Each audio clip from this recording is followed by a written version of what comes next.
Hey everybody, I have a video here for you today.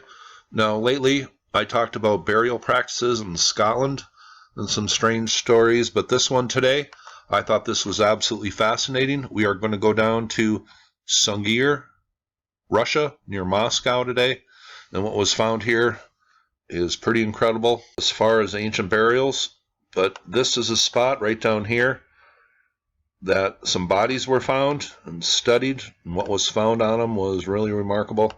And if we back out here, there is a river here going right by this area, and that fits a lot with some ancient sites we saw in North America. Got to be by a river. But let's just talk about how old these bodies were and how lavishly they were buried. Now this is sapiens.org, and I have not used their website before, so I thought, why not? Thought this was well written. It says, unearthed why this Paleolithic burial site is so strange and so important. An ancient internment site in Russia challenges us to rethink how Paleolithic humans in Europe treated their dead and organized their societies. But here are ivory beads and ochre adhered to a child's pelvic bone. And it says here, ivory beads and ochre affixed to a pelvic bones of a child likely decorated the burial clothing of this 10-year-old interred at Sunghir some 34,000 years ago.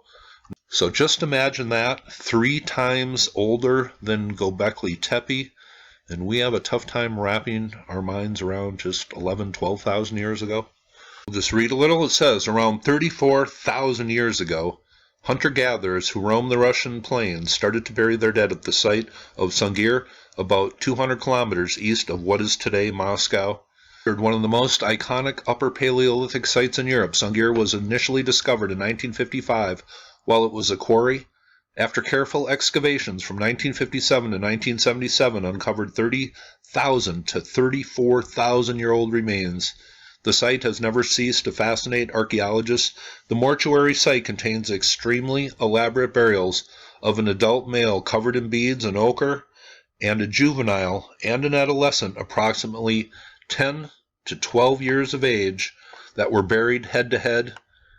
And look at this burial, 34,000 years old, covered with 3,000 beads. This is pretty incredible. One of the most amazing burial finds ever made. 34,000 years old. Well, let's just talk about this a bit more here.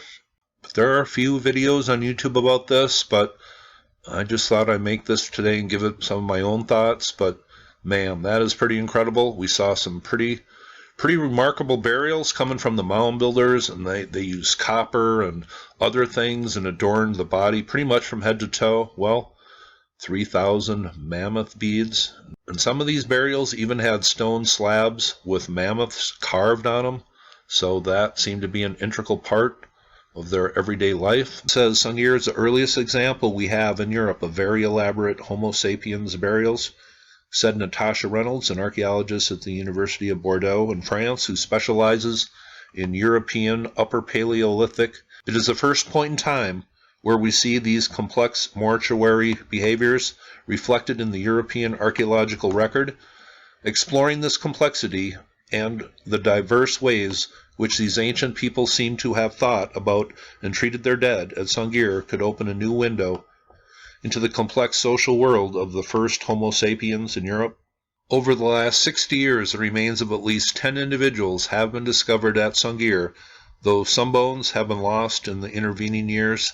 In a recent study published in the Journal of Antiquities, researchers pooled all of the data available about the remains at Sunghir.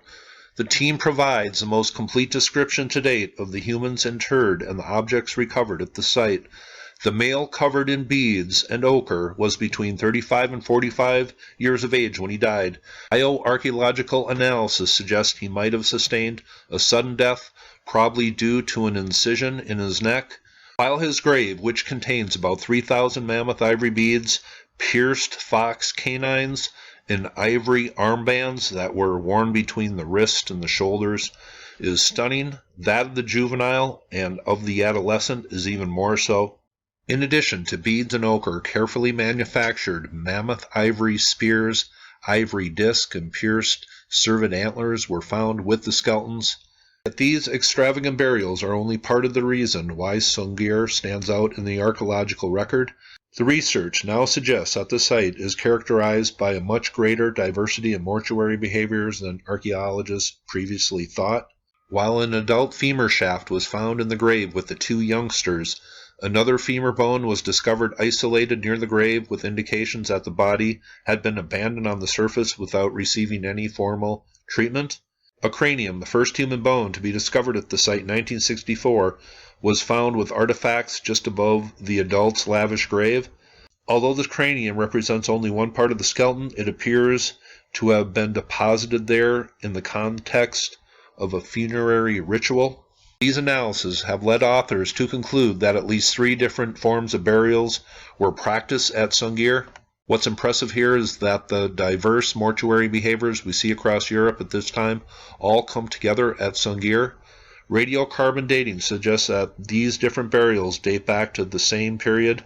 Early on in the Upper Paleolithic, these ancient peoples embraced a range of mortuary behaviors across a limited span of time.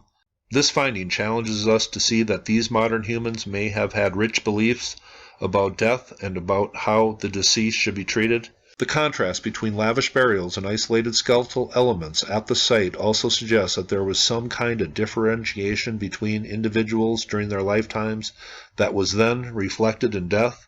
Although it is not clear what social structure of these people looked like or how it was determined, the evidence at Sunghir suggests that the individuals didn't necessarily acquire a status through their actions. Something else may have determined their position within the communities and how they were eventually treated at death. The double burial is telling in this respect. The spears would have taken time to produce, and they had high ultratenarian value. The probability that these young individuals would have accumulated enough status in their lifetime to be buried with such valuable objects is low. Sunghir may thus be considered as the earliest modern human burial site in Europe with evidence of social structure that would not have solely depended on the people's acquired status. Both juvenile and adolescent appeared to have suffered from physical abnormalities. Although no diagnosis has been established so far, it's likely that their disabilities would have been visible to others.